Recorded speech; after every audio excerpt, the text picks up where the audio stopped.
When you're planning to visit Campobello Island, you've got two ways of getting here. In the summer, you can take this car ferry from neighboring Deer Island. And all year long, of course, you've got the option of slipping across the border into the United States from St. Stephen, New Brunswick into Maine, driving for just about an hour and coming to Lubec, Maine, where you can take the bridge over to Campobello Island. This is a beautiful place to start our exploration of the Bay of Fundy here in Campobello Island with a visit to the Head Harbour Light Station. 2 hours before low tide and 2 hours after low tide, so about a 4-hour window every day. You can walk across this sandbar to go visit the Head Harbour Light Station. We're going to do that now and then explore the rest of the island.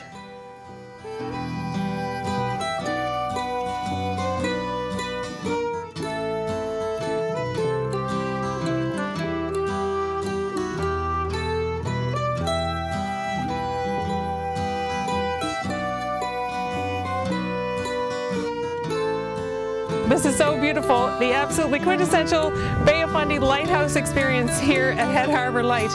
So it's really lovely out here at the light station. There are actually 5 buildings that make up this sort of compound. One of them is a lightkeeper's home, which is right here, and also the light tower. They're all in perfect condition. This light station's really old, and there's a very dedicated group of volunteers here, Friends of Head Harbour Light. With a donation, you can actually have a tour of the lightkeeper's house here and go up inside the tower. So that's what we're going to do for sure. This is cast iron. Cast iron. Yeah, and it's about 18, I think in the history there, about 1880 they put this here. And the Coast Guard still do change that light bulb. Yeah. It's a very important lighthouse for Canada because there are about around 1,000 lighthouses in Canada, and of those 1,000, 23 have federal heritage status, and we're one of those 23. It's the oldest standing lighthouse in Canada.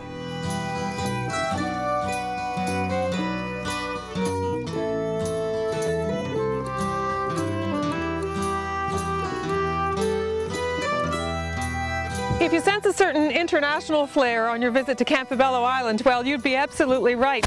Historically, there's been a close connection between the island and Maine on the other side.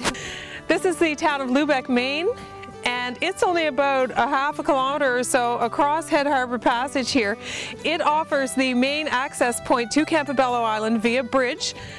And the historical connections continue here at Roosevelt Campobello International Park. This is the world's first international park. It is jointly managed by 2 federal governments, the United States and Canada. And it celebrates the fact that former U.S. President Franklin Delano Roosevelt enjoyed Campobello as his summer home for many, many years. Visitors can learn more about Roosevelt at the Visitor Center, and they can also tour his 34-room cottage. One of the really great things about Campobello is the abundance of wilderness areas and outdoor adventure opportunities. Here's the bridge coming across from Lubec, Maine, and it goes right into the Roosevelt Campobello International Park. That's this light green section here. So many great opportunities for hiking and cycling through the park. You can also drive in many areas of the park as well. And the International Park is adjacent to Herring Cove Provincial Park. There's a long sandy beach here at Herring Cove. There's a golf course here as well. There's also camping. So there's some really great opportunities to explore the coast all the way around the southern tip of the island.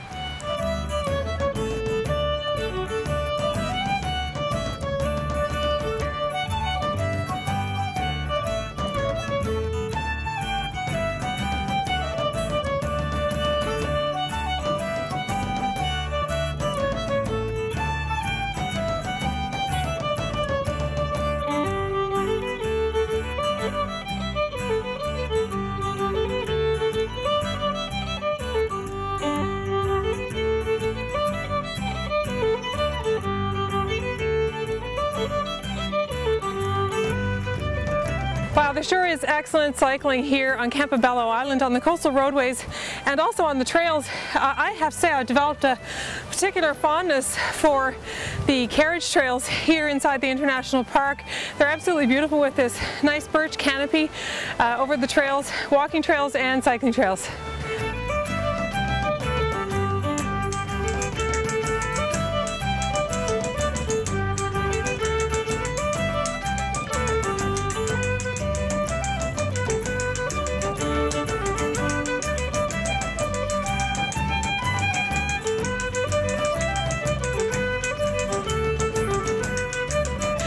This is one pretty 9-hole golf course here at Herring Cove Provincial Park.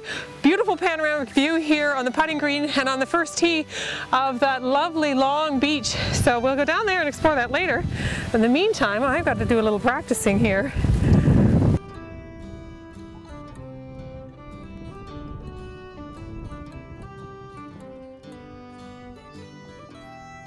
While visiting Campobello, I chose to camp here at the Provincial Park because it's really close to that nice long beach, but there's certainly lots of options for lodging here on the island, inns, motels, and seaside cottages. Well, as you might expect, a beautiful place also inspires a lot of wonderful art, and that's certainly the case here on Campobello Island. There are a couple of great galleries to visit, and you may see some artists out in the field painting as well. And there's a really interesting studio tour that happens one weekend a year, but there's also a year-round guide that goes with it. It's called 2 Countries, 1 Bay Art Studio Tour. Really interesting, about 50 galleries participating, places where you can go and see the art that's inspired by this beautiful Passamaquoddy Bay area.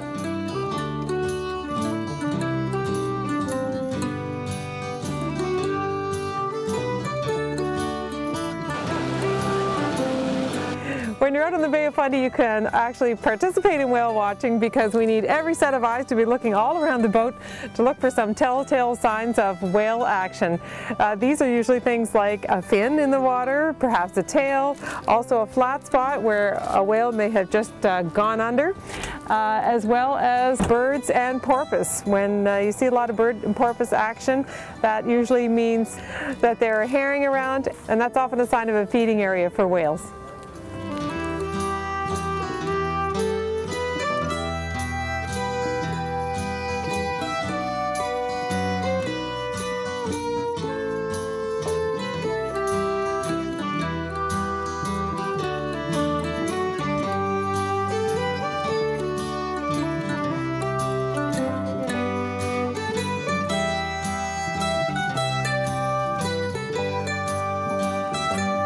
You can occasionally see whales from Campobello Island.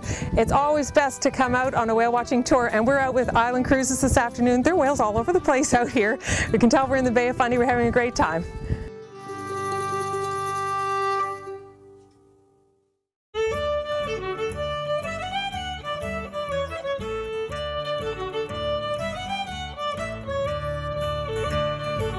So Mackie, you've got something really interesting going on here on Campobello Island that differs a bit from some of the other whale areas. Lots of folks do research, but you guys are involved in a really special project, right, over here? Yes, we started back in 2002, and we've been untangling whales that get tangled up in fishing gear here in the Bay of Fundy since then. So. Untangling whales, so that's got to be a little bit challenging because we were out whale watching and they were sort of here and there and everywhere, so they're sort of, I guess they're swimming through fishing gear. Is that what's happening? Yeah, most of them are free swimming. They've had an encounter with fishing gear and got tangled up. So there's a hotline to call, and we go around promoting this hotline and give stickers to all the fishermen and information. And I think that's a big part of our success is that we are fishermen and coming from Campobello here, and we're helping the fishermen. That's our idea. We're helping the fishermen as much as we are the whales. So it's sort of a double shot there for us. Yeah.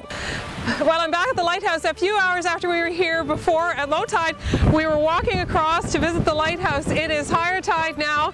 The wind's picked up. It's a lot wilder. It's very exciting actually to be out here to really see how this becomes a bit of an island at high tide. So you definitely want to check your tide times before visiting Campobello Island for lots of reasons, but particularly for this site because you definitely cannot get across there right now. There's a quote I read in a book here while I was on Campobello Island that says, "If you look for beauty here, you'll be richly rewarded." That was certainly true. Thanks for joining me for today's episode of the Bay of Fundy Travel Show. We'll see you next time.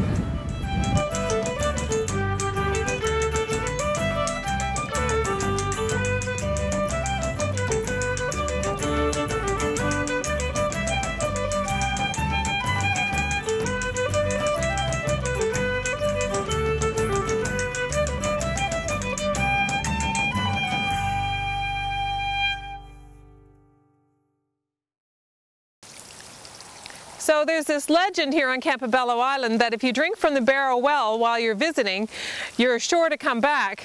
I'm not really one to believe in legends, but what the heck, nothing to lose. Nice water anyway. Here you go, Humphrey.